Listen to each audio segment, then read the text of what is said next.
Hello, Motor Rider World fans, and welcome to the special treat that we've put together. We told you we were going to try and keep you as entertained as we possibly could during this long 5-week break in between MotoGP races. And we've got a real treat once again. Mr. Simon Crafar, the man who's slowly but surely becoming Mr. MotoGP with all of his insight, the encyclopedia of MotoGP, pretty much. So, yeah, we're going to once again turn into these brain surgeons and just pick apart whatever information we possibly can from Simon Crafar, get his insight on the first half of the season, how that's gone, and then we'll pick apart some touchy subjects like Honda, Marc Marquez, Martin, Anaya, who's going to go to the factory seat, Fabio, the incident at Assen. So really, we've got a lot of talking points. We are going to try and go through as many as we can. I don't think we'll get through all of them because we're not going to be until midnight, that's for sure. But as always, we try and make it as fan-friendly and fan-interactive as we possibly can. So please leave your questions and comments, and I'll try and grasp as many of them as I can. I know a whole bunch of them come in, and it is hard to keep track with them all the time, but I'll definitely keep a lookout and try and pinpoint a couple of those. As we say hello to Ziggy Zimmerman, Gareth Hope Bailey, John McLaughlin. John, hope you're enjoying your T-shirt. Thanks for the picture there. Nicole Brett, hope you're enjoying your T-shirt. Chris Holy, Luca and Ian Jefferson, Vanna Kutzer, Stephen Bain, Vanna van der Spey, Jacques Smuts, Rogan Taylor, Warren Lewis, Douglas Twig, Chad Armstrong. It looks like a lot of people have been waiting for this. I know I've been hassled pretty much every single day from when we do Simon Crafar interviews, the days that go past in between it. I just get messages all the time. Rob, when are you going to have Simon? Rob, when are you going to have Simon? Rob, when are you going to have Simon? Even in talking MotoGPs. Hey, Rob, this is cool, but when are we going to have Simon? So I'm very happy to announce that Simon has taken some time out of his very busy schedule. It's his little 5-week break, but he doesn't get time off. It's track days for him, and it's all kinds of stuff all over the place for him. So, ladies and gentlemen, without further ado, I welcome you, Mr. Simon Crafar. Simon, how are you doing? I'm good, thanks. I'm good. Thanks for the kind intro. Yeah, and you're right. I'm home enjoying some holidays. Yeah, thank you so much. Only a couple of days in, but awesome. Yeah, thank you, Simon. I know it's hectic, and I really appreciate you taking out the time. You really do have a massive fan base growing, not only in South Africa, but around the world. And it is honestly, every time I get a message at least once a week saying, hey, Rob, when are we going to talk to Simon? When are we going to talk to Simon? So, yeah, thank you so much for taking the time out. Simon, before we get into some, pinpointed questions, just give us a brief overview of what you've been surprised with, what kind of talking points you've seen from the first half of the season. There's so much to go through. It's going to make it easier if you kind of fire at me what you want to know, because, I don't want to run through the obvious stuff that is too obvious. Aleix is probably the biggest surprise for me. Aprilia, they were a surprise at the beginning of the year for me. I was like, wow, they've made another step forward, which I didn't really expect because they'd already made a big step last year, To do it 2 years on the trot, it's pretty impressive, and come with two kind of completely new bikes so close together. When I say new bikes, the 2020 engine was new, completely new. A V4 again, but a bigger V, meaning a 90-degree. Is that? Sorry, I've got a bunch of feedback going on here. I'm not sure where it's coming from. Is that what it is, you think? Yeah, I don't know what it is. Okay. So coming with that new 90-degree V, which apparently not only trying to get some more power, but they said they wanted to, I'm going to dig a bit further into this to find out why, but they wanted to be able to use an exhaust brake, the exhaust valve that basically like an exhaust brake helps engine braking, and the Italian manufacturers are using those, none of the others. So that was one of the reasons they said for doing it. I don't understand why. At the time, I didn't feel confident to ask technically why couldn't you put it on the old one, but I'm going to do that anyway. So they've got that engine brake thing sorted, a little bit more power from the V4, probably less in the beginning, the 90-degree V, but it came on, as they developed it. Then they got their first podium 2021 at Silverstone, and the bike was good. And then they turned up with a completely new bike, meaning new chassis, that same engine, improved power-wise, developed some more, as I understand it, sit back and lean back a bit in the bike.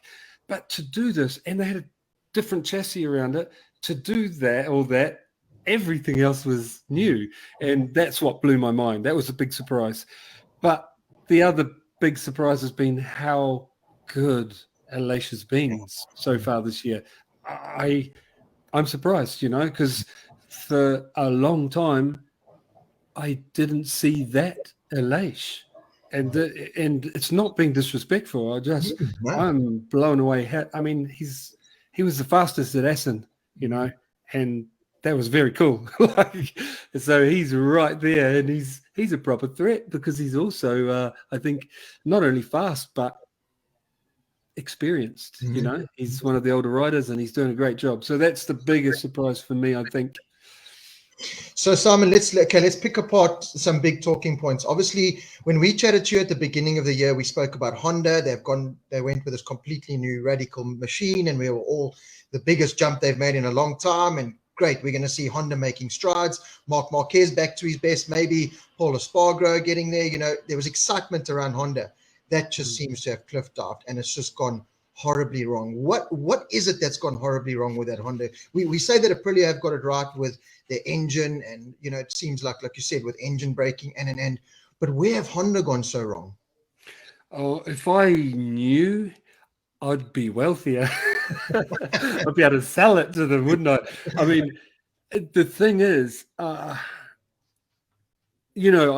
don't know the answer. I'm not going to BS you, the thing is, when you look at Aprilia, they've made like little methodical steps forward, and to do that, it means a lot of mistakes on the way, and that didn't work, and with the test riders and filtering through those things to get to that little step forward that arrives at the track, step forward. And Honda haven't been able to do it. I think they've got a good engine, especially power-wise. It's good. It's just they can't seem to get it to go around corners. They had a better front end and no rear grip last, like previous years, and everyone complained about rear grip, and it's so important, and to be able to use that new tire that came in 2020 with new construction, and that shook a lot of things up, ended some careers, and then they completely redid their bike for this year. Lots of praise through testing, from riders, and I've mentioned this. It was only about a week or two ago that Marc Marquez said something really interesting, and that we've got rear grip issues again, and everyone was saying that the rear grip's fixed at the tests, and he said, and I told them that at the tests there's lots of Michelin rubber down, and unlike at race weekends, because we haven't been there going around for days with the same rubber, and now it's not, we don't have rear grip so the big complaint from the riders, because basically I try to listen to all the riders debriefs Friday, Saturday, Sunday, and what they say, and when you put it all together, the big one is lack of feel for the front and lack of turning, and then the rear grip comes and goes. It sounds like they can change the bike a little bit and get that rear grip, and then the front's worse. So they go, try and improve the front, and then the rear's worse, And they seem like they're stuck in this. And the complaints are not unlike, I remember Le Mans, I compared Saturday night's debriefs with the Honda guys and the KTM guys, and there was a lot of the same stuff in there. So, and that makes sense because I believe that, or I understand that KTM came into this sport looking at the bike that was winning, the Honda, and trying to did that their way, And when you look at it side by side, it's got tubular frame and different brand of suspension, but it is the same layout. You know what I mean? Like, it's so or similar, not the same, similar layout. So, and they've got similar complaints. I don't know what the answer is. I really don't. But they're both in a bit of trouble. And I would say, especially Honda, it feels like the KTM even is in a better place. At least Brad and Brad's been amazing again this year, hasn't he? At forcing. I mean, I don't think there's anyone in the paddock that. Well, there isn't anyone in the paddock that can force something to do something he doesn't want, like Brad. He's like, wow. So I don't know what more to say. I don't know what exactly it is. I wouldn't be surprised if part of all this is that they don't understand Aero like the Italians do. Mm-hmm. I think that is at least part of the puzzle, but there's got to be some other things in there. So speaking about Aero, Simon, I'm going to bring this up here. Hi, Uncle Rob, I've noted through the years, blah, blah, blah. At the last test, Aprilia were testing a rear wing, but during the course of this year, many riders have become outspoken against Aero.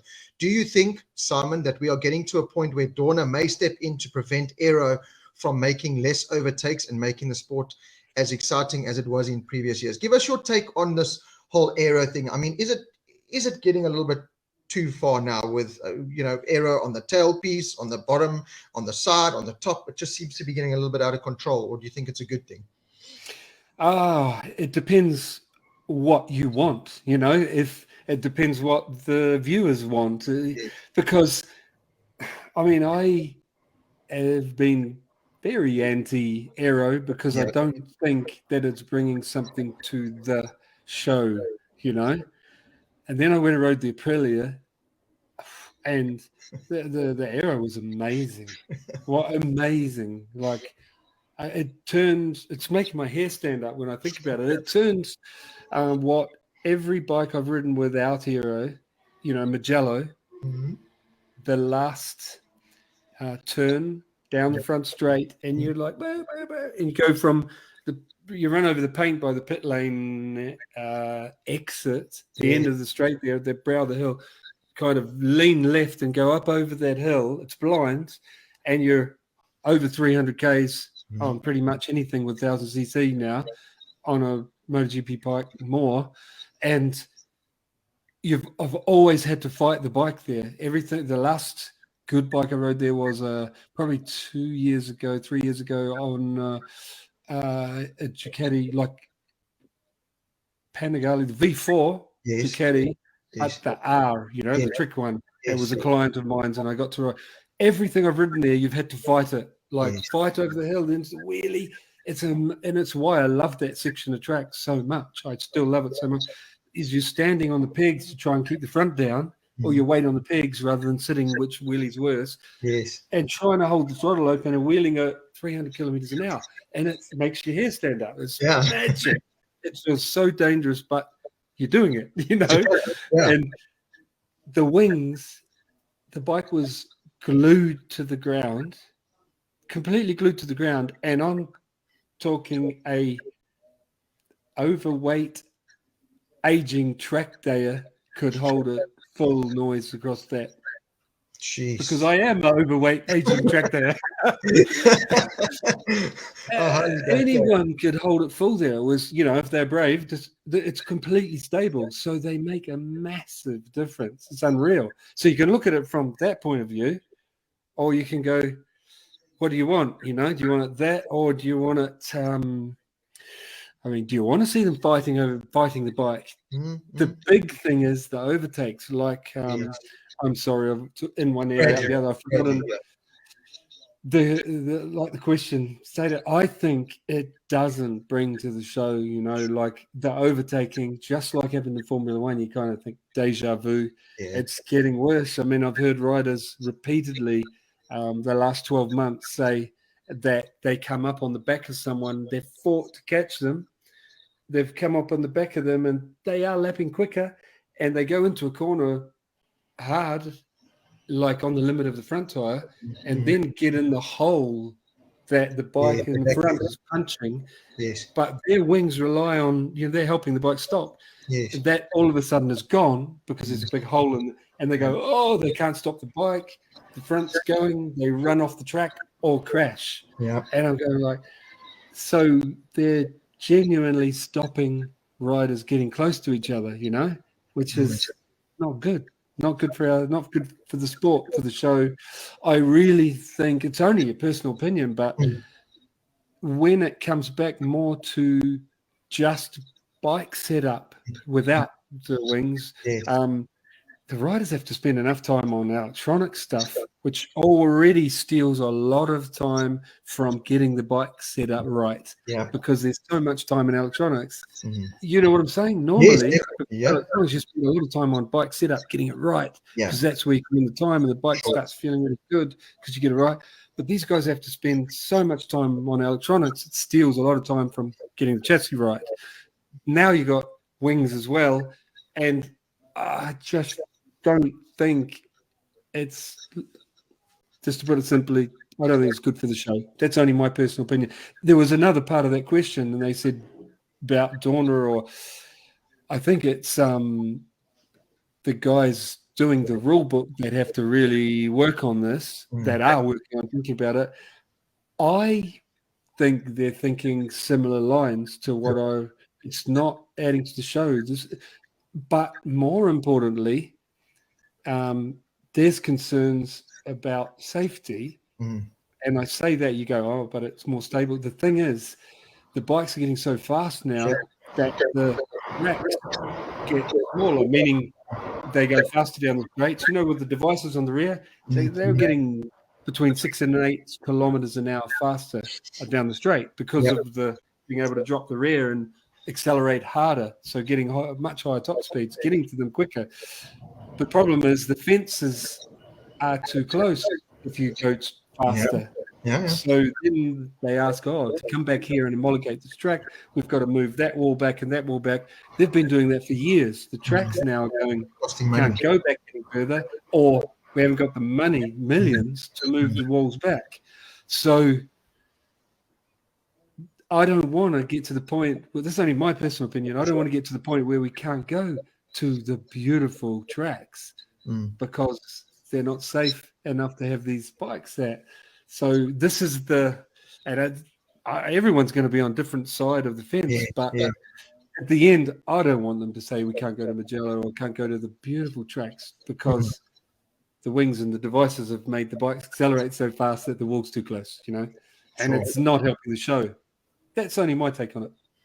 I was lucky enough to do my first Mugello MotoGP experience this year. I've been to most of them. I've seen you there. I've been helping Darryn Binder quite a bit as his helmet boy, the Rob Uccio. But I try and explain to people Mugello MotoGP. I stood on the inside of the service road as they come over that straight. They keep it pinned, and my favorite noise in the entire world now is as they come over that crest. That I think it's the traction or the wheelie control. Yeah, just that. It is. I have beautiful dreams about that sound. It is one of the greatest things I've ever heard in my life, and the sight of them going into there is simply spectacular. Speaking about the point of the wings, Brad at KTM. I obviously talked to him quite a lot at the tracks, and I speak to him often, and he says, the front's overloading and the wings, and we're not getting it right, and this and that. And then I remember making the comment to him once saying, you know what, just dump the wings, just take them. Have you tried it? Just take the wings off. And he said, funny enough, I think it was Kallio or Pedrosa did it at a test, and they just came in and they after 2 laps and said, listen, we can't ride this motorbike. You just cannot ride the bike. So like you said, and just to amplify it a bit, I'm just getting worried that riders and teams and the show is becoming too, we have to have wings, otherwise the show can't go on. Becoming too dependent on all this tech. And if I look at another tech like the ride-out device, Vinales was very lucky in my mind at Sachsenring with that ride-out device.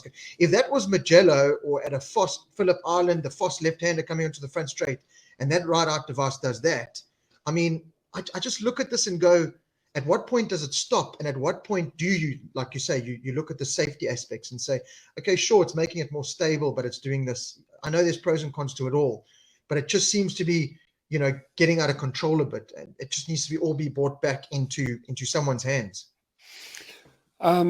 Firstly, about the wings, take the wings off and the bike's unrideable. That also is because the bike is set up completely different for the wings. Sure. So you can't just take the wings off and the bike. So, I mean, for example, they put so much downforce on the front. I'll try and get it, say the front of the bike, the wings on the front load the front of the bike so much that you have to set the bike up differently, like harder, probably higher, you know what I mean? Like, because basically bike setup, you're always trying to find that balance, the last millimeters balance wise, but you put something that puts tens of kilos, I don't know how much, but on the front, then the front of the bike's going to be lower, and so you have to make it harder and higher and to cope with, to feel normal again. So you can't just take the wings off because things are going to be like bing. Floating. So to be fair, the bike will be rideable if you start with the setup all over again, The second thing about the device, the rear ride height device failing, about a year ago, an engineer said to me that he didn't like it. He helps make it and design it. He said he didn't like it because it's mucking with the actual structure of the bike. And there's certain corners, he said exactly what you just said, certain corners, if it fails, so I agree with that, well, he agrees with that, and he helps design and make them. So, really proper scary. I agree. But in other areas, they make it even more stable. Like I rode that Aprilia without a ride height device. It was a 21 bike and with no ride height device on it. And when I said the thing is so stable to Savadori, their test rider, I said it's so stable over the hill. I've never ridden anything like that. It just it's easy to hold it full. And he goes, you should try it with the device down as well. It's even more stable.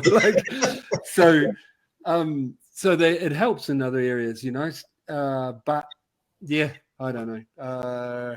I'm sure they'll make them more reliable but I agree with you and that engineer that mucking with the actual structure of the bike, it's the suspension linkages, that's pretty scary. I agree. But they make them accelerate. For the listeners, it was Guintoli told me when he first tried it, his eyes were like, says basically the bike is wheeling, so the electronics cut the power. And so you feel a certain amount of acceleration. You feel a certain amount of power delivered from your bike. And he was talking about out of the last turn at Jerez. So slow corner onto a straight. And he said when they put the device on and I first tried to hit it, the bike lowers. So center of gravity is lower. And the electronics don't cut the engine power till a lot later because it's not wheeling. And he says it feels like the bike has 30 more horsepower off the corner. It just goes when it was, it's like much harder acceleration. So awesome on one side. Yeah. Is it good for our sport on the other? Is it safe? I don't know the answer. The only one I feel strong about it is don't make our championship go to a whole lot of boring tracks because of a device, Yeah. So that's how I look at it. Just a little bit, not so much a question, but from Stephen Berry, who's one of our show kind of professionals, or he always comes in and he's one of our top guys.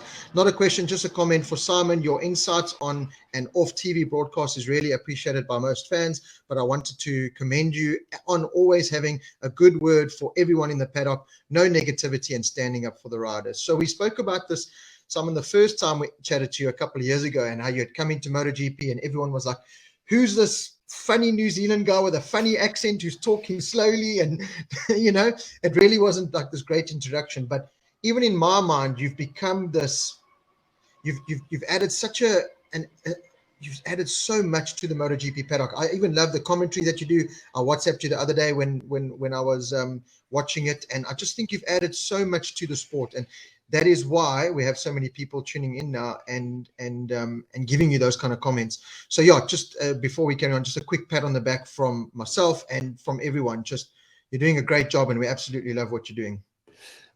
Thank you. It means a lot. The first year was really hard, as you saw, because I think I've already said it on the earlier show, but I'll make it short because I knew the paddock.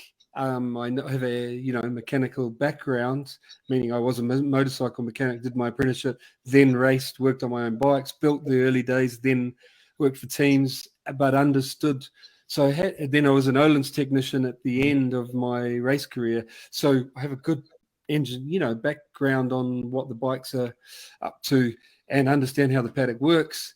I just had no idea about the delivery of it, like as in working with live TV, and no experience and no training. So like you can imagine with any job or any trade, when you're learning, you have to learn by mistakes. And I made a heap of them, then got really nervous and made it harder and was like, oh God.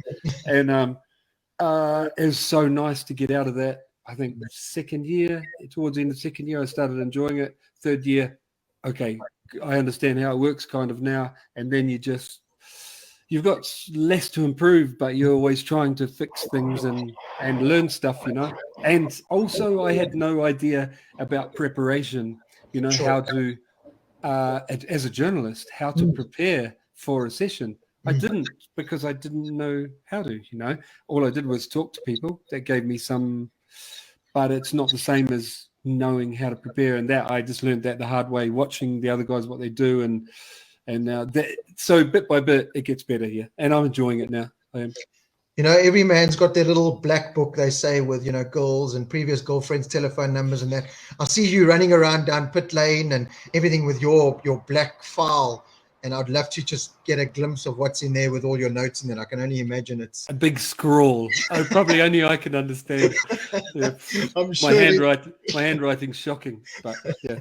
Okay, well, I'll catch up with some questions. Let's get your point of view. Can I throw one thing in? I think the listeners will enjoy, our viewers, however you put it. Over the years, I noticed how, like I was explaining, things got better and you build relationships in the paddock. I think the big one this year, there's two big ones this year that I've really enjoyed about my work. And that is, they've changed me from full-time in pit lane because Steve left. They've given me what I wanted. Yes. I didn't want the races because you can't go from pit lane to the race. You need some experience. So, and I wanted the mornings in pit lane, because that's when the changes are made overnight. The big ones like chassis change, you see what they're working on. So I wanted the mornings to be able to bring that to commentary in the afternoons, what people are doing, what the teams are doing with the bikes. But it also made me realize that I was getting a little bit bored always in pit lane, because it was a new challenge to go into the box, and there's no hiding in the box. You just got to go, talk away. And I was very nervous in the beginning, like didn't sleep the night before the first one, and then half the next time, and now I genuinely look forward to it. I enjoy it. I know how to prepare a bit for it, and I enjoy it. And I'm not saying I've got it nailed, but I'm enjoying it. And anyway, and the other bit is the relationship side in the paddock. I get some info now that I didn't believe I could get, meaning I get told some stuff because people are trusting me more and more, and that takes years to build. And so they know they can tell me something, and I can put it across to you guys, and that I think this, but I know it. You know what I mean? And so not all of it's that. So I don't know all of it. I genuinely am just thinking some of it, but some of it I know because somebody in there trusts me to tell me that I won't say that they said it, or you know what I'm saying. So that part feels very good to be trusted, by some guys high up in the paddock. So that's, I suppose that I didn't expect it, and it builds every year. So yeah. I've seen that firsthand, just being in the paddock with Darryn this year so far. Even the RNF team, when I first came with Darryn, it was like, well, who's this guy in and out? The Japanese guys didn't like this guy with no team shirt, just walking in and out, grabbing Darren's helmet. And you're absolutely right. You really do have to build up a trust there, because there's so much money, there's so much information, there's so much on the line that every person that comes in, it's like, okay, well, we've seen you at 3 races in a row now. What are you actually doing here? And you can, even Guidotti, I was standing with Brad the once, and he's always been like, hi. I made the mistake of walking into a lift in America with Brad. I stayed with Brad in his hotel, and I had a Ducati bag. And Guidotti says, "You scandalist! How can you?" Like all jokey. But he'd be joking, yeah. But the more they see you, the more they trust you, and the more they invite you in. But like you said, you've got to build up that trust, because there's so much on the line in that paddock. It's been great, but like you said, it's really something you have to work on and get comfortable with, because it can be a scary place. Even me, it's like, can I go there? Can I do that? Can I look there? Can I not look there? It really can be intimidating. Dead right. Yeah. So while we look for other questions, the big talking point, Simon, is Marc Marquez. We've spoken about Honda. I think, from my side, I look at it and I think the whole situation was maybe a little bit mishandled by Alzamora, Puig, and maybe Honda. I think Marc was believing he was going to come in. I think the progress of the Honda didn't help the fact that Marc was coming in and wanting to rush things to get straight back to winning. So maybe they weren't, like you said, taking those small steps like Aprilia were. It was, let's go. This is Marc Marquez. Let's go. He wins. And it just seems to have put him even further back. And I've said it on a couple of my Talking MotoGP shows. From what I've seen of Marc in the paddock so far this year, before he left, I didn't see a happy Marc Marquez. I saw this very muted Marc Marquez compared to before. And I think it was because he knew the challenge, and he was dealing with the pain and probably sleepless nights and everything. Give us your take on Marc Marquez. I mean, there's talk that he wants to be back by the September test, which is 3 months earlier than the doctors are telling him to, with his arm injury. Honda desperately need him back for that test, because it's the first time they roll out the 2023 bike, and you want to get a head start. And give us your take on the Marc Marquez situation. My take on it, I'll start from the beginning, which was when he first... the beginning of this latest period, So when he announced that he was going to go and, it was a Mugello, go and have this operation, it was on the Saturday night, wasn't it? Yeah. And the doctors had looked at it and said, basically said that it's like 30 degrees out or something, and we can sort this, we can make it, we can fix it, which was a big boost to him. And I drove from Barcelona airport and listened to his Sunday night. This is Monday morning, driving home, and I had his debrief on a file. So I listened to it, and I was tired, and after the big weekend, but it had me with tears rolling down my cheeks. I was like, geez, because I can so relate to. He was not the normal guarded Marc being. He was like I can't go on like this. I'll only last another year or so, and I have to save myself all weekend, and then on Monday I can't train, and I train all the time. I want to ride bikes, and Tuesday normally can't train, and painkillers, and then Wednesday normally I've recovered enough to start training softly, and I'm not enjoying it, and I won't be able to go on for long. And he pretty much, I read between the lines there, he's going to stop soon if he has to be like this, and I can relate, and I thought, oh man, what he's been going through. And then people have been saying like, he's just making excuses all year. I'm like, no way, he's struggling. And but it's also, he mentioned life quality. His life quality, even away from racing, is not good. So he wants to get this op with the aim of fixing both life quality back for after racing as well. Sure. And between races, but also to try and win again, because he can't ride the bike like he wants to. His arm's in a funny position. He can't, on right-handers, can't control the bike like he wants. And so I think that they decided to do it now with the hope of having him ready for next year, at least doing the testing in winter, and if he can get on it earlier, then better. But the whole aim is, there's part of life quality, but the whole aim is to come back and have a go at next year's title. And if they fix his arm, I fully believe that he can fight for next year's title. That's my take on it. I completely agree with you there, Simon. I had Fabio Quartararo down here as my next question, but I'm going to go to one of our viewers' questions. We've got a couple of Portuguese fans that have joined us since we had Mr. MotoGP from Portugal, Rui, join us a couple of months ago. Mario Madeira, and his English is quite bad, so I'll just kind of rephrase it. Simon, you think KTM can give Miguel a good bike? Now, the Miguel Oliveira one's a tricky one. I've said, not from the start of the season, but a couple of races in, I kind of saw that Miguel, he's given his life to this KTM project. He's given a lot to this KTM project. And I just think after whichever race meeting it was, that maybe he sat and went, you know what, this isn't going anywhere as fast as I would like it to.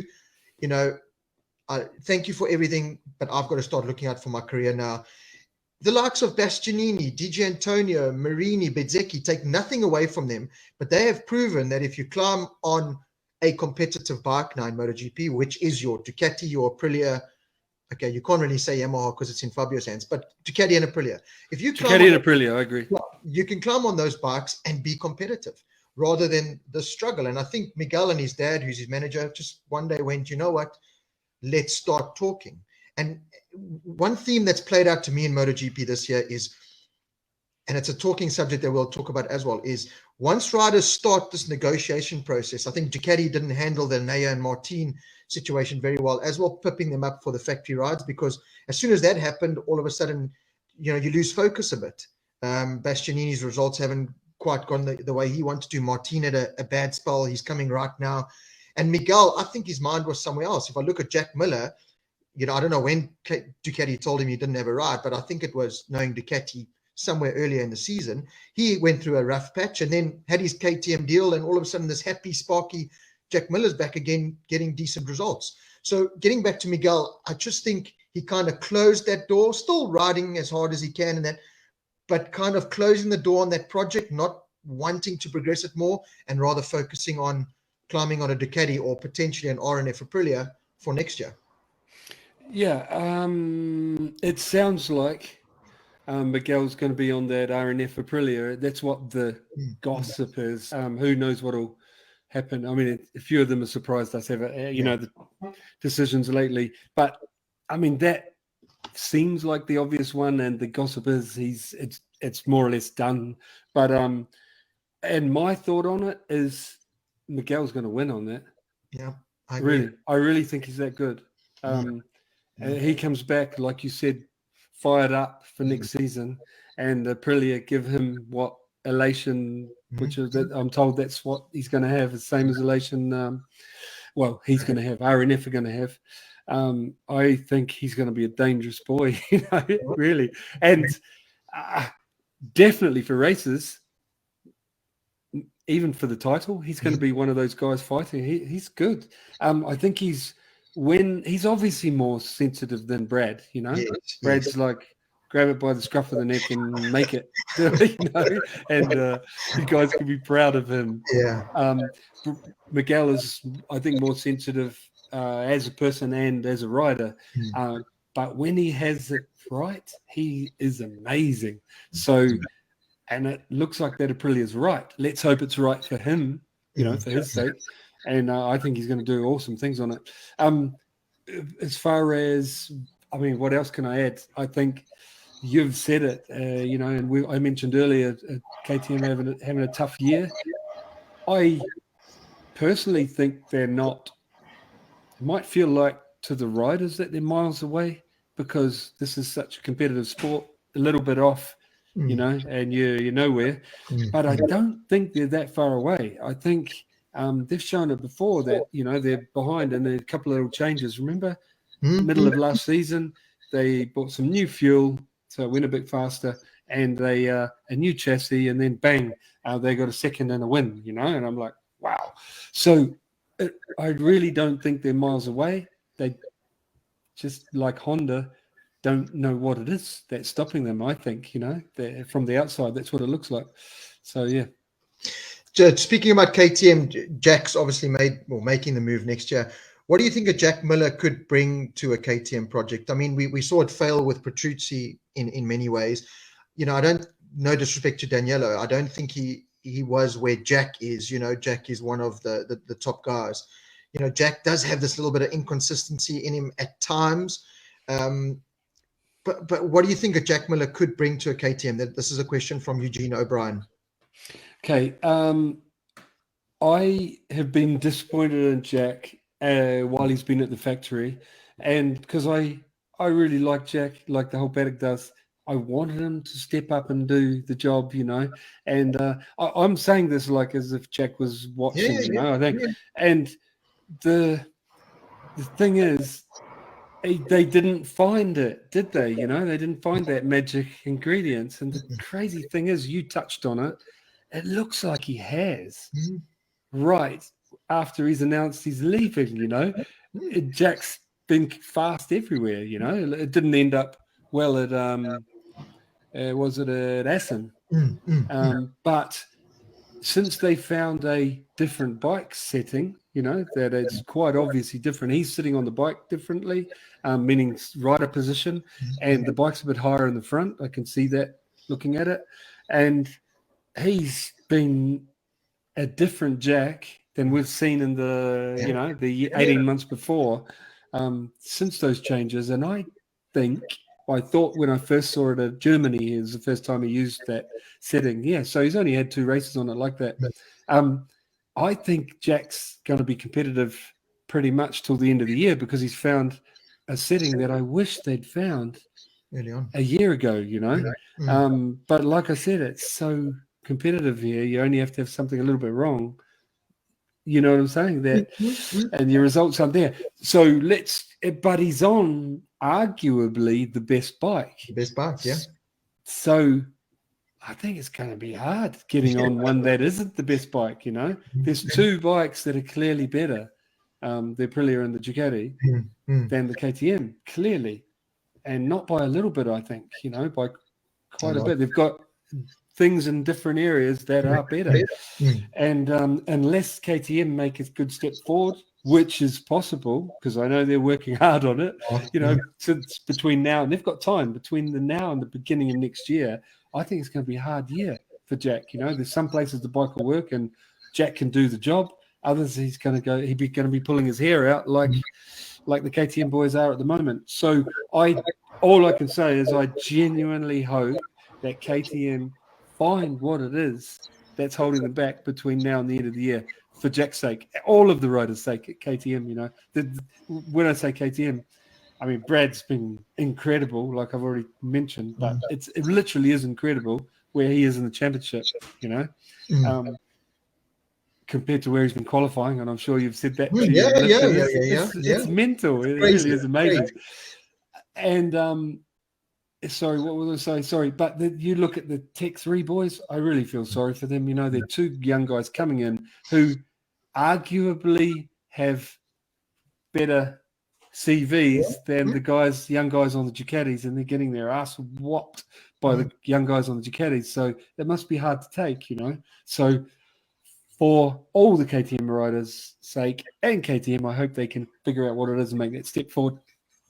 So, Simon, I was at this last race in Assen, and I was watching, you stand in the middle there at turn 1, you see that whole sector coming out of turn 5 onto the back straight. And you were talking about Brad, and, if you're able to get to a MotoGP and stand on the inside, and the TV doesn't really, you get an idea from watching him on TV, but when you watch him in action live at the track, as you said, he literally grabs the bull by the horns and he wrestles that motorbike. You can physically see that scrawny, tiny little South African that needs to eat more boerewors wrestling this KTM around the track. And like you said, with Miguel, they all wrestle their bikes, but visually you can see a difference between how Brad rides the bike and how Miguel rides the bike. And my question to you with the KTM, it can even relate to the Honda, is their biggest problem, and it comes from this question from Johnny Martins, is it more of a problem of just not adapting on the Michelin tires? It seems like Fabio's biggest asset on the Yamaha seems to be how he can ride the Michelin tires, and Ducati's biggest asset seems to be how they can work on the Michelin tires. I mean, Jack Miller can take a soft in Assen and battle for the podium, while other guys can't even make a hard work. And then, on the other flip side, if you look at Joan Mir and Suzuki all those years back when he won the world title, take nothing away from Joan Mir, but it seemed as if him and Suzuki were best on those tires that year. So how much of all of this and Honda and KTM's problem is down to how the Michelin tire works? You said it yourself. It's kind of ended careers as well. It kind of ended Rossi's career. It sure as hell ended Dovi's career. I know he's saying it's the Yamaha. And Petrucci. Yeah. And Petrucci. So how much down to the tires do you think it is? That's a really good point. Can you remind me also, I didn't answer the person's question before about what Jack can bring. So let's get back to that. But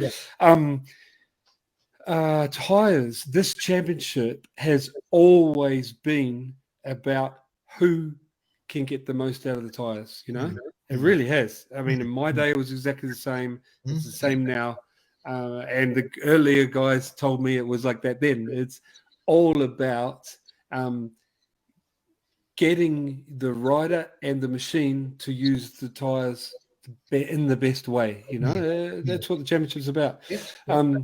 And so as soon as the tires change, then everything else has to change to suit the tire, and that is what ends the careers sometimes, because the older guys are more set in their ways and can't adapt, which is like what happened to Petrucci and Dovi, I think, in my opinion. And sorry, the tire thing is huge. You're dead right. I mean, the KTM struggled a long time with the front, and the Honda was a bit the same. They had to use the old Honda, meaning 21 Honda and previous, and the KTM until recently. But they have struggled to get the most out of it. Well, look after the front tire. They've always had to, as you know, and I couldn't agree more with what you're saying. The at least Fabio on the Yamaha, and then the Ducati and the Aprilia, that you're dead right. That's what they are doing really well. I couldn't agree more. But it's that, but you also have to have the bike turning and accelerating and drive. There's so many pieces to the puzzle. You know what I mean? Yeah. So it's one thing to use the tires well, but if the bike won't turn or the thing won't accelerate. For example, power delivery, how important it is. Like a lot of people have been saying how, riders been saying, they've got some extra mechanical grip. Aprilia. Riders have said that more than once, more than one different brands of riders, saying like, but you know how Ducati struggled at the beginning of this year with the 22, the first, when they bought the 22, they couldn't get drive off the turns because it kept spinning up. And that is the same bike with a different power delivery. So to me, you can get no rear grip by changing the power delivery, making it too hard, kick in too hard. And because everybody says once the rear tire starts spinning, once you break traction, you don't get it back all the way off the turn. So you lose all the way. Things, because they've got so much power, so much torque, you break it, you don't get it back in that acceleration phase, so you can't break the traction. So I think my personal opinion is it's not that Aprilia have got more mechanical grip than the opposition, it's that they have got the power delivery right. So it's not breaking that grip, and they go to low grip tracks and find it, what I mean? Because the thing doesn't go, everyone's felt like the power when it hits, gets on the cam of whether it's your car or they've obviously got that delivery smooth. I think that's what it is, and it's just not only my thinking. There's just to answer the thing about what Jack, I felt bad because I said what I thought results wise, if the bike's the same, then Jack's going to have some good weekends that Jack can ride it how he wants, and some bad weekends because it won't work, But I think the reason Aprilia want to Jack on it is the first thing is after battling for so long, the boys, for example, Tech 3 boys, you can see it, and you mentioned it about Oliveira, your motivation starts, And I think they know Jack always turns up, always gives his best, always is this happy fella in the garage. You know who knows it best of all is Guidotti, their KTM, because he worked with Jack for years at Pramac. He was a team manager there, and he's now a KTM team manager. So he knows how Jack is, and that's what they need at the moment. Another guy to come in with the motivation, work ethic, and keep the morale up and battle to try and find what the problem is. You know what I mean? Because they just need someone fresh. I think that is but the bonus is he's coming from, like I said, arguably the best bike program. That he'll be able to say when he first gets on the bike, that'll fade. But when he first gets on the bike, he'll be able to go, this is no good at that. And actually, it's not bad, but whoa, the Duke's way better in that area. We need to fresh that input, So I think that's what he can bring to those two things. So Simon, we obviously have a lot of South Africans. We pull our hair out every weekend with why can't KTM just give Brad a bike that can show his true potential? Brad's a top 3 runner. There's no doubt about that. But why can't KTM? And what is the biggest problem with KTM? And from what I've heard in the paddock and how I speak to Brad and a couple of guys, and I try and pick it apart. I'm nowhere near as mechanically kind of set up in my brain as you are. But, I try and look at it from a layman's point of term is, from what I've been told, the KTM has just, and the Honda in many ways, has got this mechanical grip that you talk about. And, when Brad always tells me, he says, there's no middle ground with that KTM. It's either there or it's there. There's no sweet spot. It's hard to find that sweet spot. And you've got this WP suspension and this beam chassis that's very rigid and stubborn and unforgiving. Then you've got these Michelin tires that grip really well, or sometimes too well. And it's like two positive magnets being pushed together that are just pushing away from each other. Is it that point of view? Is it that it's just so rigid and unforgiving? Because that's what it looks like from the outside. If I watch a Fabio on a Yamaha and the Ducatis, they are just able to brake where they want. I try and tell people MotoGP's become about margins. So Brad is that much off turning the bike in where he needs to. That much. But that is, 0.1 or 0.0001 in MotoGP around a 13 corner track adds up to this 0.2, 0.3 that they are off. And that's literally all it is. But that's why they battle in qualifying. Oop, I lost you. Because I just lost the Wi-Fi. Yeah, I think it's gone.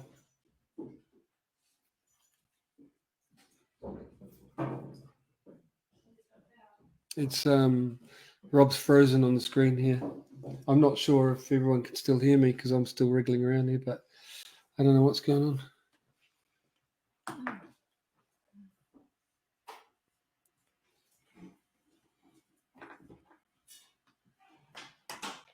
Let's see if she's still connected. Maybe it's Rob's end. Maybe. Let's see if he messaged me.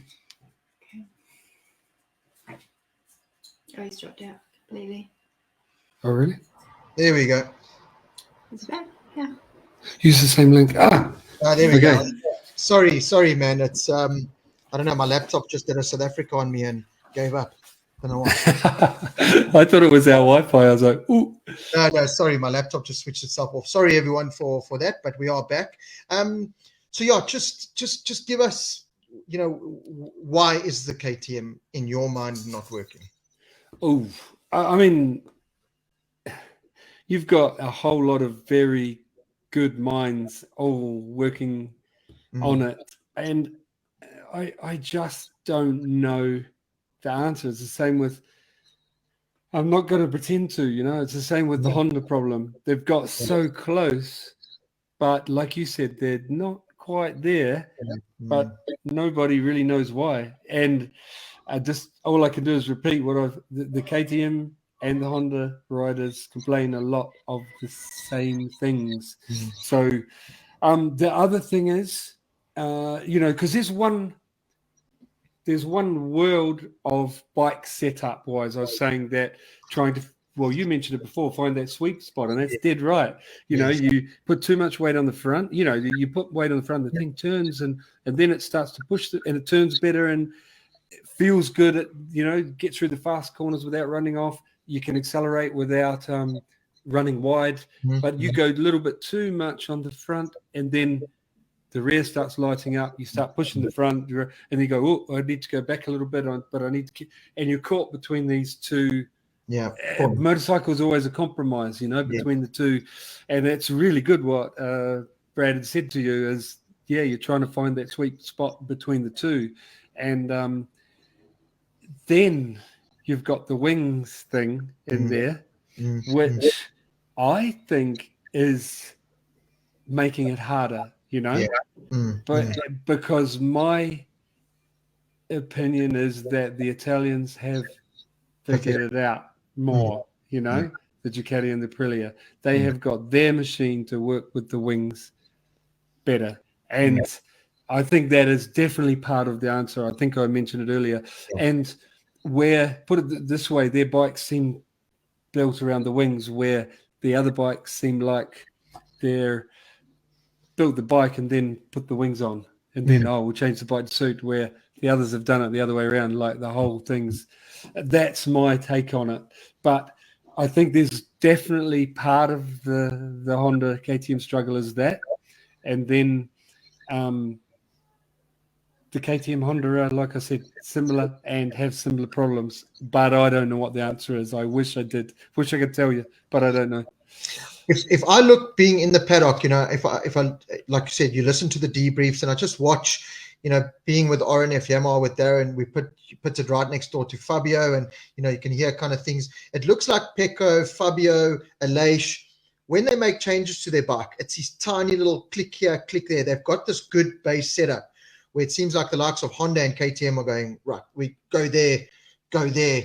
You know, they're having to try and make these huge steps up and down. It's almost like they're doing their testing during a race weekend, where Fabio and them are just dialing it in one little click at a time. And I think that is probably the biggest problem, because MotoGP waits for no manufacturer at the moment. You have no time. You've got to be on the pace now. And that's where Fabio and Yamaha have got it right, is that they've just clicked with a base setup. And, you know, being involved with Darryn, and it was so interesting to hear Brad came into Darren's truck for the first time at Assen of the whole year. People think they see each other. You'll know that the riders, you never see them. They're busy. They're here, they're there, they're everywhere. They're at massages, they're eating. Brad came into Darren's truck for the first time this year. It still said, "Just Darryn, your truck's better than mine." It was a whole joke. It was myself, Darryn, Brad, Trevor Binder, Sharon Binder, and Zan, Darren's girlfriend.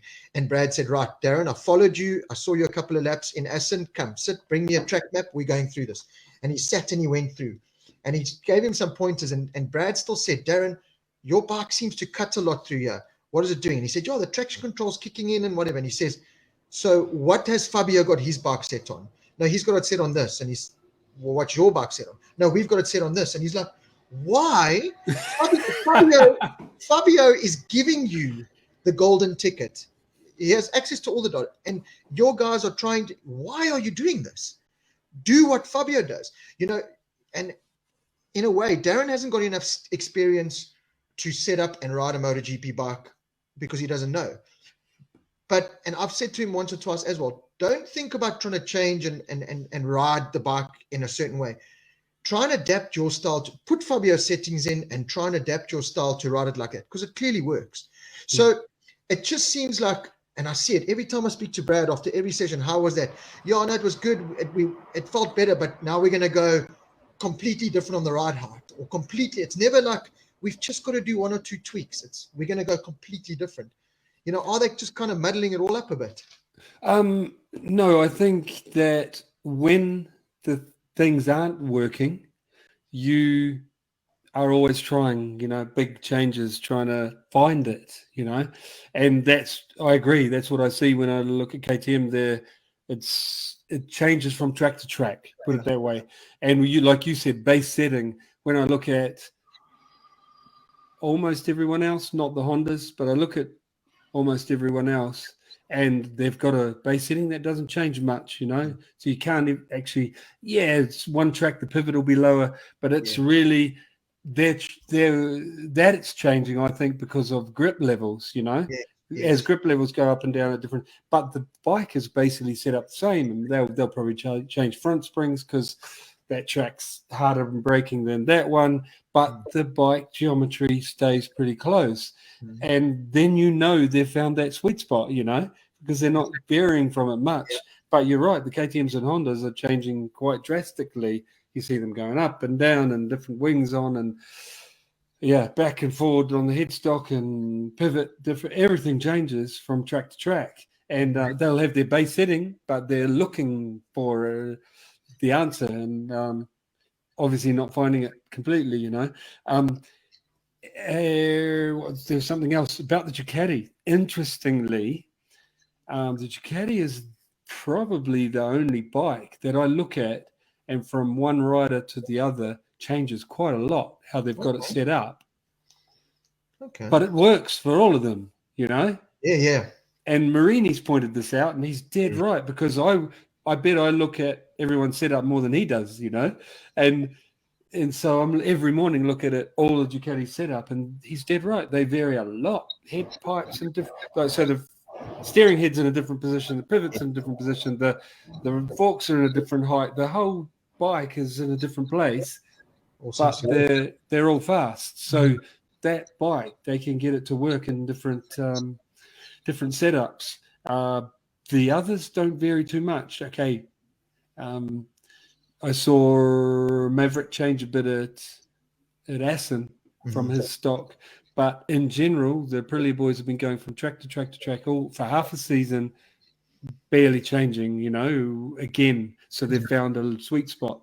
They're slightly different from Maverick to Aleix, but you know what I'm saying. They've found a base setting. So, yeah, and Suzuki boys are saying, Joan Mir, he's been all over the place this season. And when I say all over the place, I mean bike setup.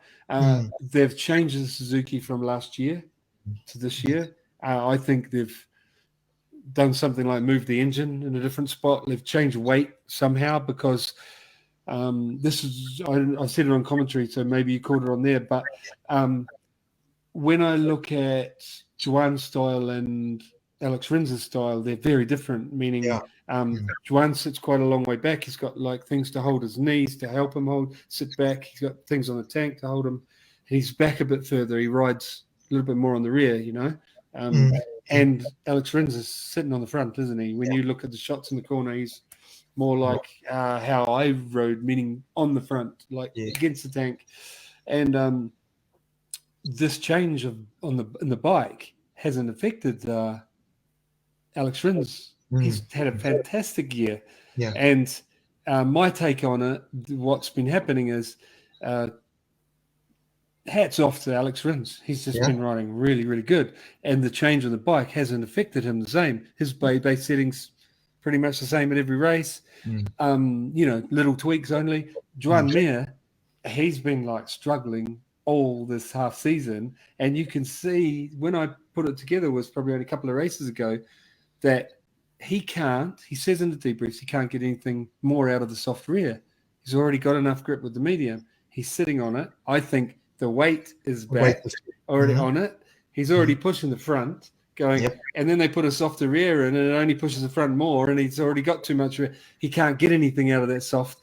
And then I put all this together when I saw what they were doing with the bike and the headstock coming right back. So they're pulling the front wheel towards the engine, the whole steering head, and then going out the back with maximum on the swing arm. So they're trying to get the old weight distribution with the new bike. And that's my take on it. That's from listening to rider debriefs every weekend, listening to complaints, and then watching what they're doing on the bike. So, and the last piece about the Joan Mir situation is I think he got quite rattled. Yeah, with announcement. There's this problem, and the announcement has kind of made him go, oh, you know what I mean? But let's hope we see the old Joan Mir back soon, because I really rate the guy. He's bloody fantastic. So, Simon, I worry now, staying with the Joan Mir subject, I worry now, we were supposed to hear in Catalonia, when I was in the paddock as a journalist, we were told this Joan Mir to Repsol Honda was supposed to be announced, but it's been delayed. Do you think it's a case of Joan sitting here going, well, I don't really have any other choice, but I can't see many people wanting to put their hands up for that ride, especially with Marc Marquez out. No one really enjoying the Honda at the moment. Alex Marquez pretty much saying thanks, but no thanks. I'm going to a satellite, if there is such a thing in MotoGP anymore, a satellite Ducati, to further my career rather than a factory HRC contract. So is Joan Mir looking at this going, she's, I've had my struggles and I'm trying to work on the Suzuki. I really don't feel like going onto a Honda and having to now develop and help develop without a Mark and all the relying on me. Do you think that's why the situation is just being delayed and this announcement's being delayed? I can only guess, but from my guess would be that his manager and HRC are like in an arm wrestle, Yeah. and Joan is like a world champion, and he's not going to take rubbish money and commit to trying to get that bike to win, because Joan wants to win. He doesn't want to be there otherwise. I just think they'll be in a, Paco Sanchez, is it, his manager, and HRC will be going back and forwards. That's how I see it, because I don't think Joan will be a pushover. He's not going to want to take this on for peanuts, because he knows it's going to be hard work.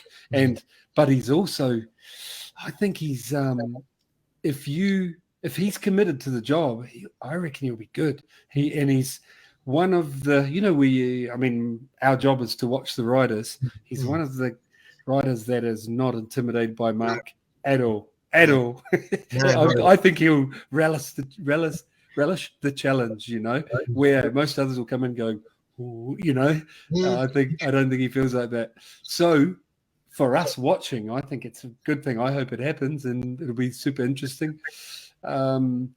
What was I going to say? I think one other thing that is interesting about the Joan Mir move is his style. I mentioned earlier isn't like Fabio, like Alex Rins, that flowing. He's like a hard breaker, stop, turn, bar, which is more the KTM with a V4 style. So I think he's got the style to do it. He's got the talent. If they pay him well and he's committed, I think he can do a really good job. So that's what I'd take to that. I think delays is just arm wrestling. That's what I think is about the deal, So let's talk about Fabio, championship leader. At the beginning of the year, we all kind of said, Yamaha haven't done enough. They haven't made their bike fast enough. Fabio's going to struggle. And here he is, before Assen, dominating the world. Just looks so good. Watching Fabio Quartararo on that Yamaha on the side of the track is something special. The way his body position sits, he kind of just lets the bike do its thing underneath. He's just one with that motorbike. It's a beautiful thing to watch. I agree. And he's made it work. He's getting the best out of it. Yamaha did the best piece of business any team have probably done in the last 20 years by re-signing him. Let's check. Yeah. Right, wheelbarrow. Yeah. Hopefully for Fabio. So Fabio's been fantastic. And then leading up to Assen, everyone was saying, championship's kind of over. Pecco's thrown it away. And I remember you on the Assen weekend, kind of just about in every commentary that you did, said, all it takes is someone T-boning Fabio in turn one. The same thing that happened to Pecco in this championship's wide open. Yes, Simon, Fabio's Mr. Consistent. He's ice cool. Shush now. He's won this title. Mr. Cool, Fabio Ice, turn 5, shoves it on the inside of a leash, gets it wrong, crashes, gets back on, crashes his brains out. Anyway, DNF, it was actually just a bad weekend, a bad day for Yamaha, how they handled it, Fabio, everything. So this has been a big talking point all over the internet. I put a video up with my point of view on the Fabio accident. It, in my mind, was a racing incident.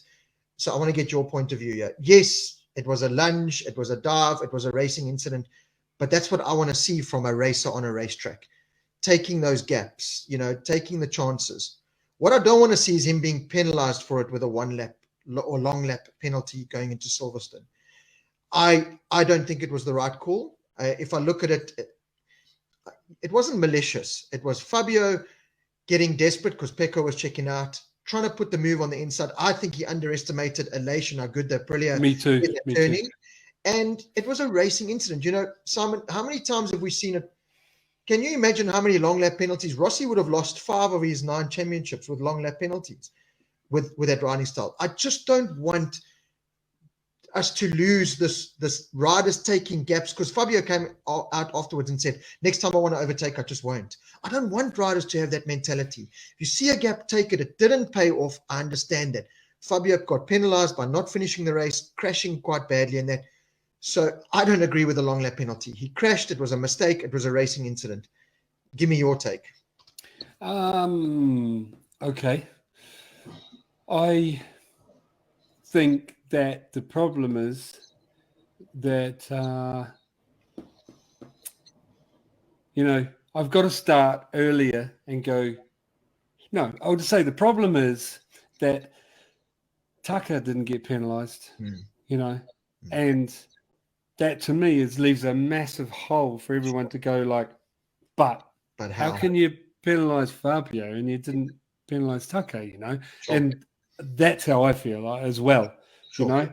So I think the boys shot themselves in the foot by not penalising Tucker, and then because if they penalised Tucker and if they've been bang, then you'd kind of go, oh well, it was a bit of a what's optimistic move, Yes. Yes. It was. Yes. I think Fabio will agree with that, but because Tucker wasn't penalised, and I totally agree. How can you penalise Fabio when you didn't penalise Tucker? So I think I can see why they penalised Fabio. I just put it that way. I can see why they gave him a little penalty, because long lap penalty is not a big one. It's not like staying on the back of the grid. Guys in other classes have won the race still with a long lap penalty, stand on the podium regularly. It's a couple of seconds, Sure. 3 maximum. Sure. So if you penalise someone 3 seconds for taking the championship contender out, but only by luck and brilliance did he manage to get 4th, but actually you took him out. Yes. I don't think it's a big penalty. So I can understand it. As the problem, I'll repeat, comes from Tucker having none, or that was reckless. that's not the only one, is Pecco not having one, taking Martin out at the beginning of the year. And I don't know whether they take in consideration championship contenders, but at the first race, you can't, because it's the first race. So that's my take on it. If they'd been consistent, which I've always thought they have been until this one, I think they've been pretty good. They get more shit than they deserve, I think. But this one, it's just that big hole. And then, but maybe, the problem is communication, because maybe they said, right, from now on, we're going to be tough, boys. I don't know if they told them that when, you know what I'm saying? Then you would kind of go, oh, that makes sense. Well, why didn't you tell us, But from here, but that's my take on it, is we can't go, oh, no penalty, then penalty.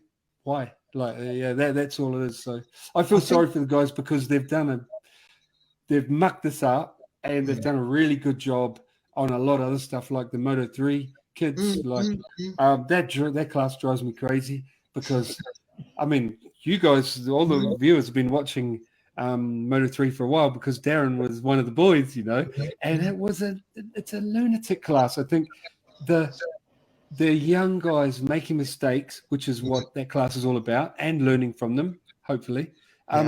Then they're riding bikes that are not powerful enough to ride in any other way, but like lunatics on the entry, And so it kind of makes that risky.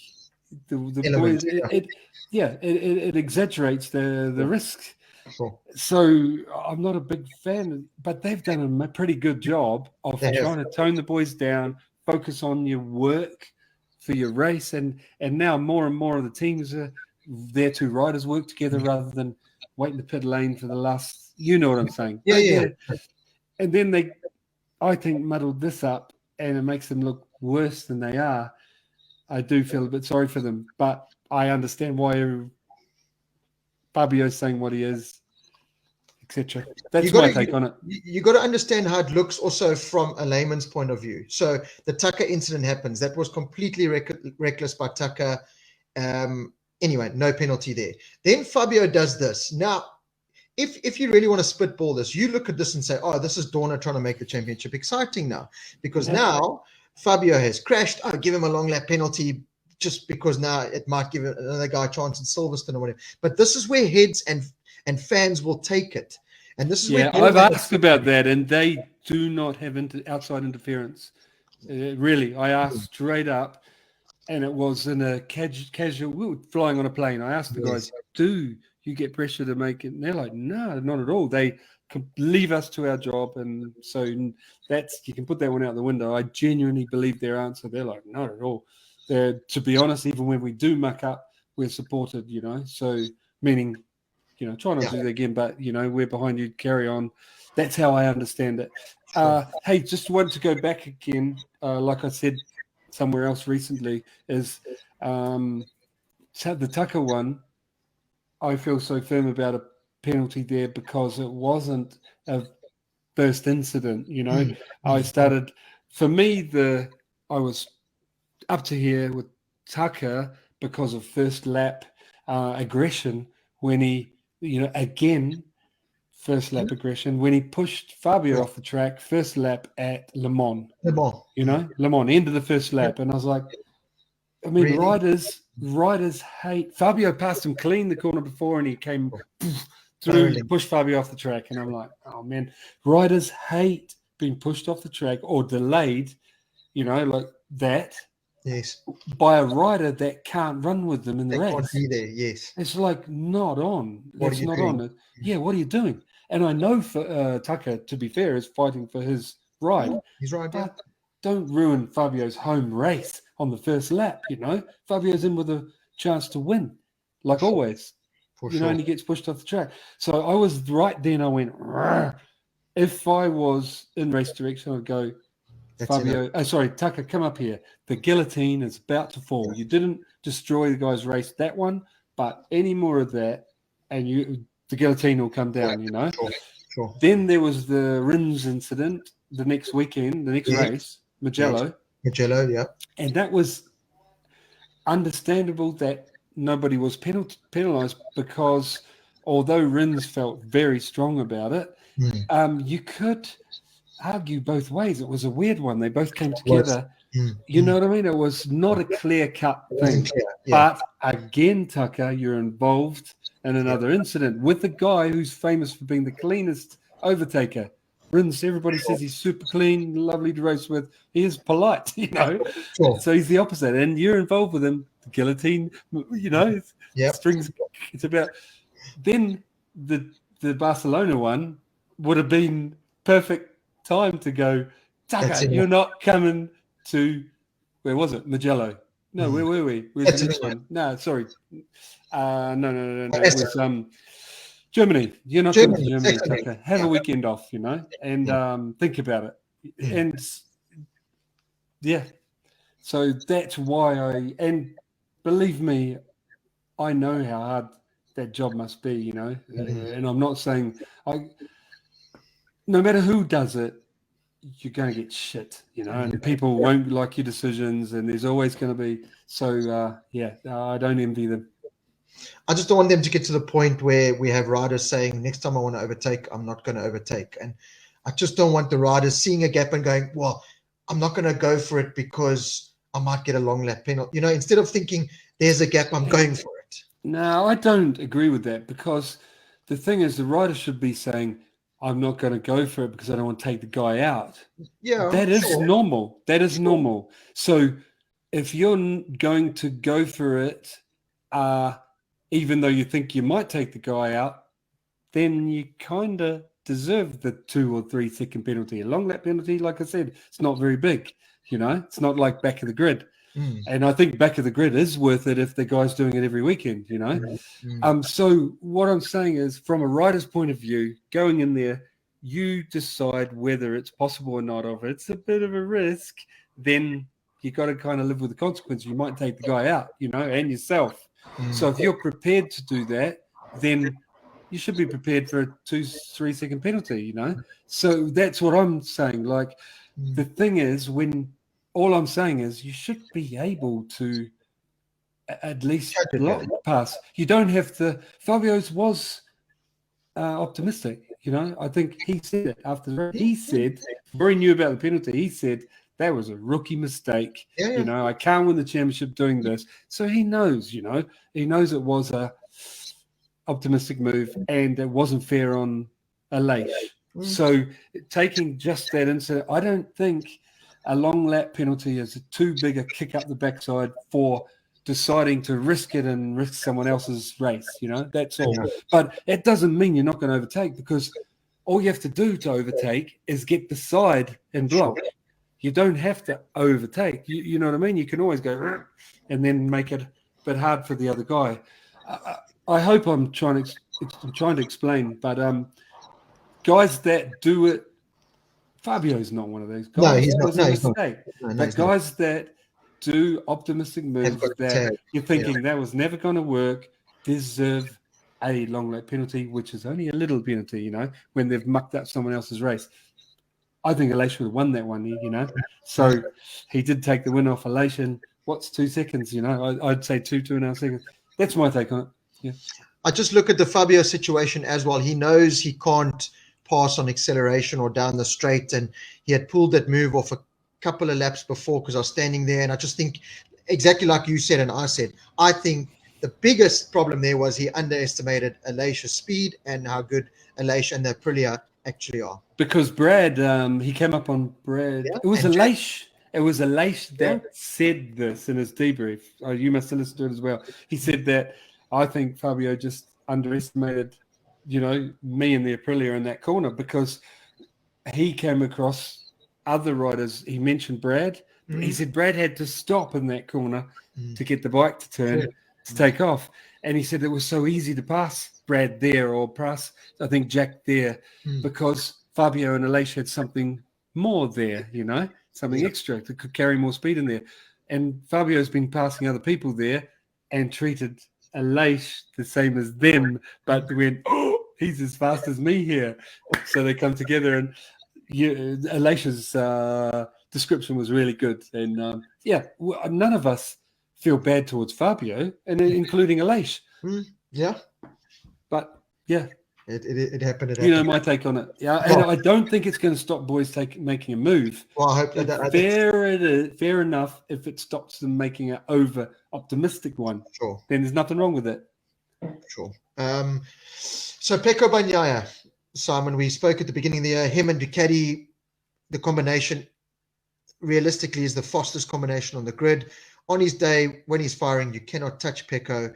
In Assen, people say, but he didn't win by that much. That's Pecco managing. Pecco's very good at, I don't have to win the race by 100 seconds. I can manage it within half a second, as long as I cross that line in first place.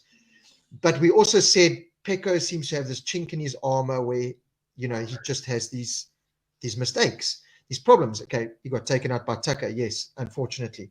But it just seems like Pecco's got something that's just not going to win him a world championship now. He might correct it like Fabio did. 2 years ago, you would never say Fabio would have won his title with the head where he was. Pecco needs to sort something out. He's by far the fastest man on track. We know that with the Ducati. This incident that's just come out now with Ibiza, crashing his car and getting breathalyzed and being caught drunk, is this kind of that little chink in the armor that Pecco needs to sort out, that he's just got this little, I don't want to say childish. I don't want to use that word because I don't want to be that harsh on them, that they are human beings at the end of the day. That are 23? Well, exactly. But there's something there with Pecco that's not, I don't know what it is. I don't know what it is, but there's just something there. Every weekend I go in, Pecco should win and is the winner, should win and is the fastest guy here. But there's always a but with Pecco in my mind. Yeah. Well, like Germany, I would agree. Yeah. I think he was outsmarted by Fabio, Yeah. you know, and you're right. Fabio, 18 months ago, he's come on. That's why he can be proud of what he's done, you know, sports psychologist and managing his anger that all young guys with a bunch of testosterone and wanting to go faster have. And Fabio sorted it out.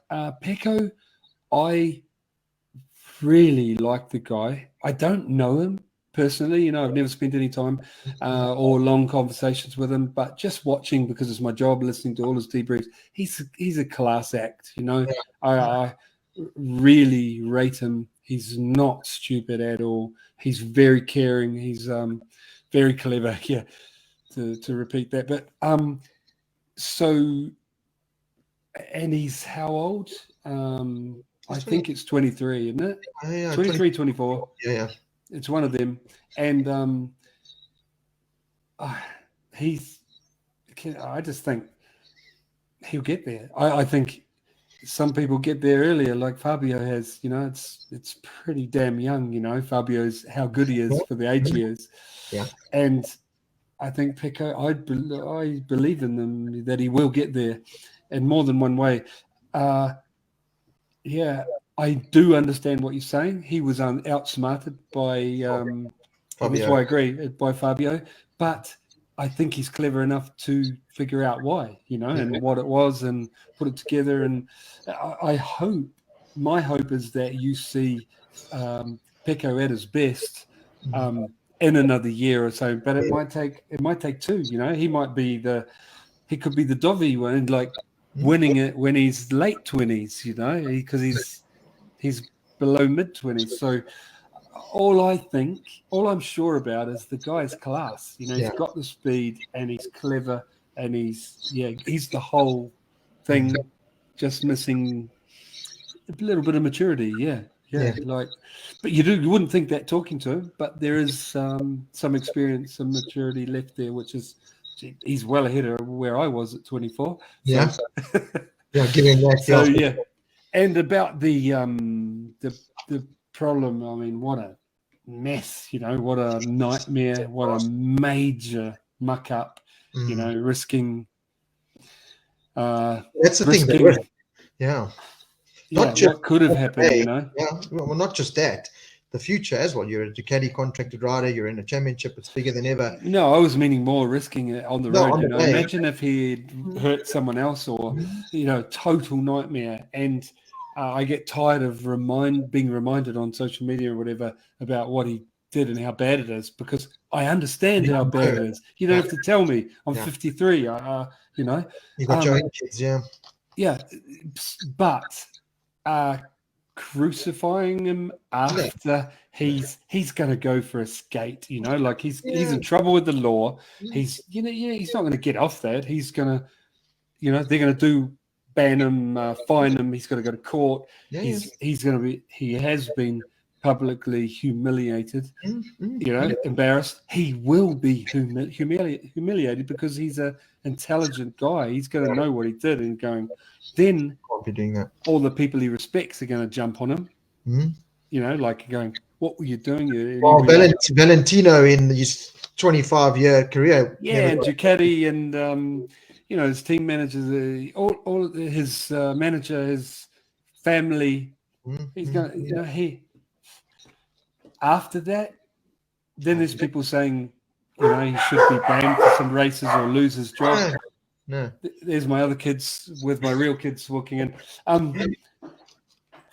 That's too much for me. That's too much. I just think that, you don't have to agree, listeners, but I think I just realized it's getting dark here.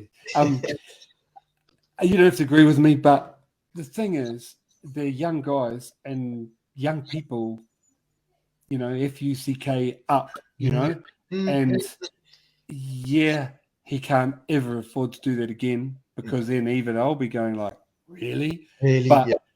But you know, because there has been some riders in the paddock doing that multiple times, and you're like, But he's cleverer than that. And that's why I believe in him. He's going to just be horrified.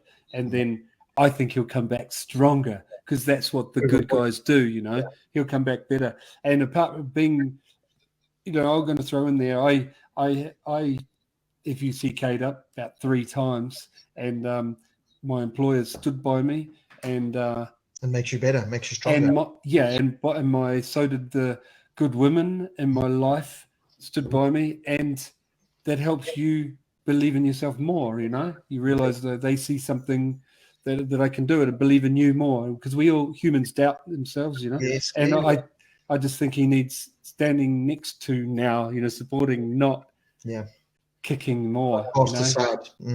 Because I know what he'll be going through roughly. I haven't had a drink driving thing, but I can imagine. So anyway, let's move on to something more positive. Last and some dinner soon. Last couple of questions, so you can go to your supper. Darryn Binder, big talking point here, especially with us South Africans.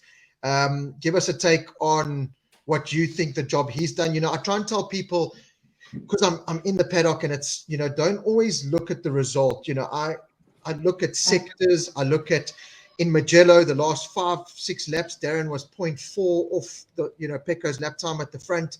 So there's been good and bads of Darryn's season. It's been up and down, but there's been some, you know, especially this coming from Moto3 is a big thing, into the toughest MotoGP we've ever had. And there's been these glimpses of good and brilliance from Darryn, and then there's been this, what were you doing, Darryn, mistakes, and as you would expect from a rookie. But give us your take on what you think of Darryn. I think he's surprised a lot of people with the good ones that you're talking about. Everyone expected the bad ones, because everyone knows that as a rookie, you're going to have the bad ones in the first year. And most people don't have to do it from Moto3, which you already know how I feel about that class. The bike's not powerful enough. They don't learn enough of the right things.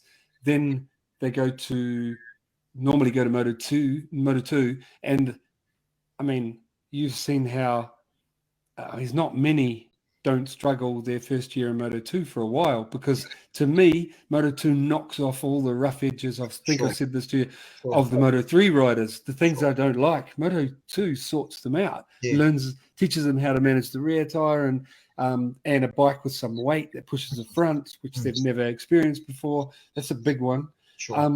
And smooths them out. They can't ride like these ragged Moto3 riders, you know, moving around on the bike all the time. The big bikes do not put up with that. You have to learn how to change your style. Darryn's had to do all that in one jump, you know, which is, I think all the people that matter in the paddock understand how hard that step is. And then for him to have those good results where he's hunted down, it was Mugello. I was like, wow, he's hunting down Dovi and passing him, his teammate on the later model one, and at his home race, and then hunting down, Morbidelli. I know Morbidelli's not on form at the moment, but still, and have a great ride. I think, I can't remember which one was it there or the next one. He finished 11th. And I'm like, that is the sort of thing that will get you a job next year, you know. It was Mugello, was it? I can't remember where he got 11th. Catalunya, yeah. Then he got I went to his garage because I was so impressed with that ride, and gave him a hug. Didn't have to. They were already having a debrief. I went, "Excuse me, guys." Walked in and went, "You should be proud, mate." They're really, because I love seeing any of the rookies doing something starry, you know. And sorry, what was I going to say? That's my take on it. We fully expect the bad ones. Just if he can have a couple more of those really starry ones that he's had, he'll.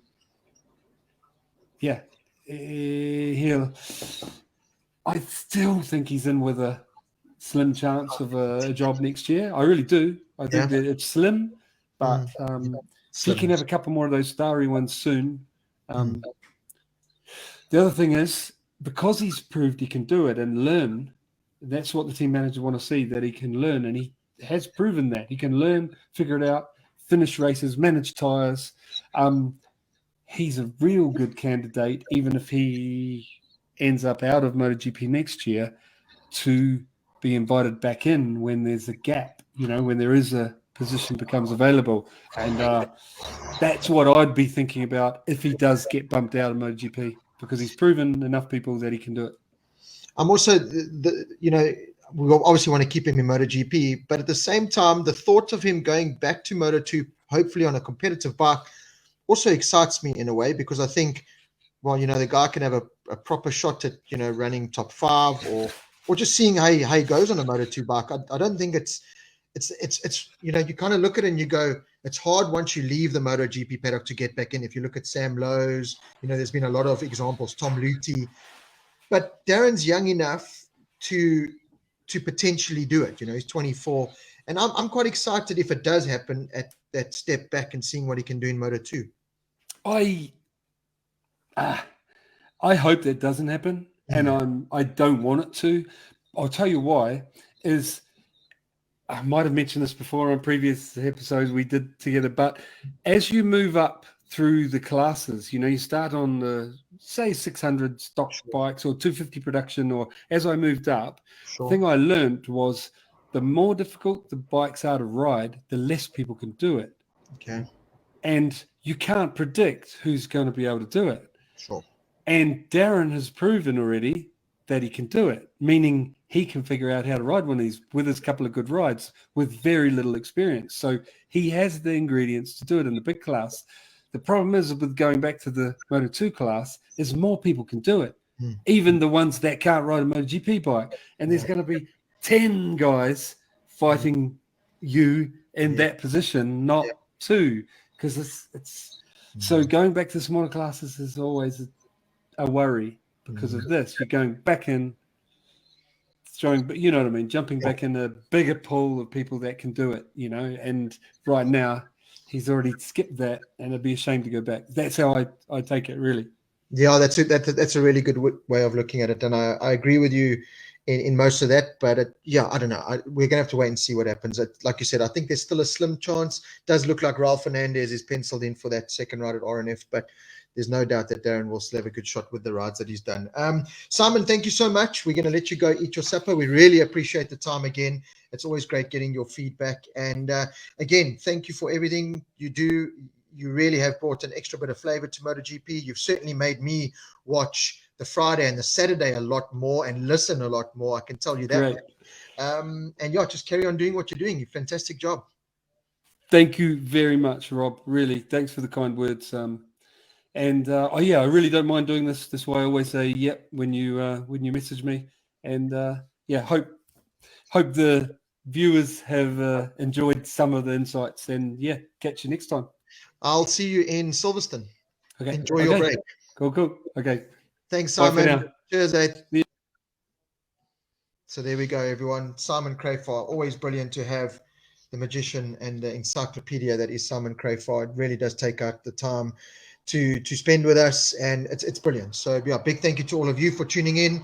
I know there's so many questions that we don't get to. We could literally sit with this man for hours and hours and hours, but I think we got some more great insight there, and it's been absolutely fantastic hearing from a man that's just, like I said, just building his credit in MotoGP. Certainly has made me a bigger fan of MotoGP on a Friday and a Saturday with all that information, and I'm very, very, very lucky and proud that us as Motor Rider World are able to bring you that insight exclusively. It hasn't been easy. We work hard. Getting to these races is not a cheap exercise. It's enjoyable once you're there, but it's a lot of work. It's a lot of travel. It's living out of a bag. It's funny airports and being held up, and it's a lot of hard work, but we're putting in the time to keep you all entertained, especially now while there's this big break in between MotoGP races. So I really hope you enjoyed it. Please subscribe to our YouTube channel. I'll put this up as soon as I can. Like, share, and just promote Motor Rider World as much as you possibly can. We really are trying to just take South African motorcycle media to the next level. Just bang it as much as we can, and we can't do that without you. So thank you all for the support. Really appreciate it. Remember to get those last entries in. Tomorrow I'll announce the winners for the tickets for the Binder meet and greet event next week, Saturday at Lock, Stock and Beer. So get those entries in. Just check out the video that we've pinned to the top of our Facebook page. The entries are there. Just like and share that post and give us a little why you love MotoRider World so much, and you could win yourself, apart from some free tickets, some really cool merchandise as well. We got signed KTM caps by Brad, we got signed cards, we got a Darryn knee slider, we got with you RNF shirt and cap signed by Darryn. We got some really cool stuff to give away, just to give back. I try and say MotoRider World is for the fans, by the fans. So thank you so much for joining us. Apologies for my laptop doing a South Africa and going into load shedding mode, even though I'm in the United Kingdom where we have power all the time. And yeah, to everyone in South Africa, thank you so much for tuning, and everyone around the world, thank you so much for making MotoRider World what it is and helping me, my brother, the team from Beam Productions, just take MotoRider World to the next level. I've got a couple of other things in the pipeline that I'm trying to work out to do some more live videos. So keep a lookout on our Facebook page, YouTube channel, Instagram, everywhere for some more entertaining live chats that we can keep you entertained during this break. Until next time, have a great week further. Have a great weekend, and hope that we'll be doing a live chat with you soon. Thank you, everybody. Cheers and good night.